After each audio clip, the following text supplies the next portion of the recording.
लागणारे साहित्य: तांदळाचं पीठ आहे 2.5 वाटी मी मापून घेतलंय पेल्याने, गूळ आहे, खोडलेले नारळ आहे, जायफळ आणि वेलची आहे, साजूक तूप आहे आणि मीठ आहे.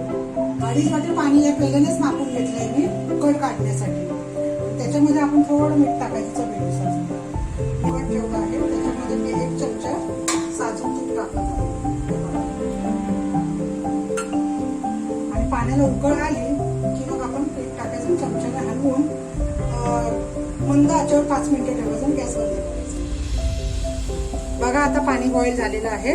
आता चमच्याने हा पीठ टाकायचं असं अलगद आणि मिक्स करून मंद आचेवरती 5 मिनिटं फक्त ठेवायचं आहे.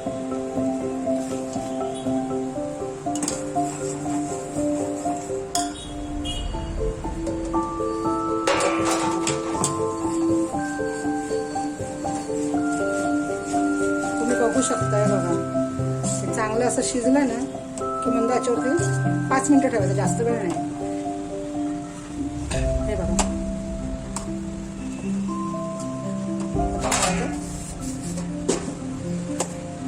आता सारणाची तयारी करूया. प्रथम मी साजूक तूप टाकलं आहे. तूप टाकलं की खोबरं खूप नारळ टाकायचं.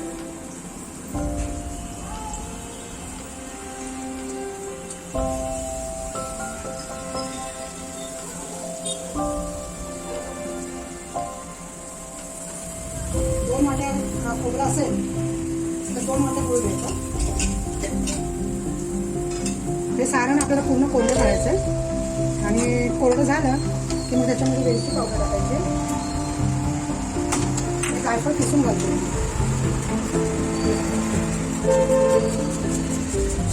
थोडंसं चवीनुसार. कुठलाही गोडाचा पदार्थ करताना त्याच्यामध्ये चिमूटभर मीठ घालायचं, कारण त्याच्याने आणखी चव वाटते पदार्थाची. एक साईडला आपल्याला सारण पण झालेलं आहे बघा, पोटकाच्या पारीचं पीठ. चांगलं मळून घ्यायचं. मग ही उकड आता आपण चांगली मळून घ्यायची. गरम आहे ना म्हणून पेल्याने जरा अशी करायची.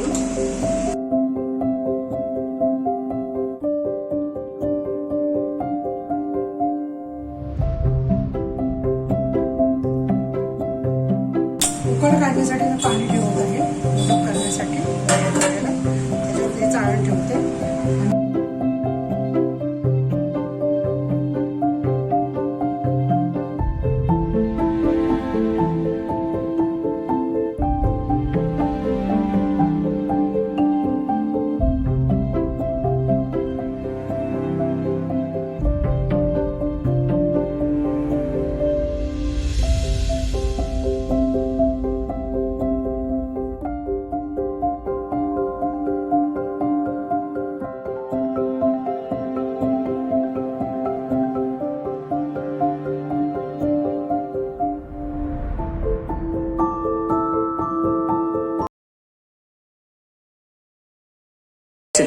माझी रेसिपी नक्की ट्राय करा आणि लाईक करा, शेअर करा, सबस्क्राईब करा.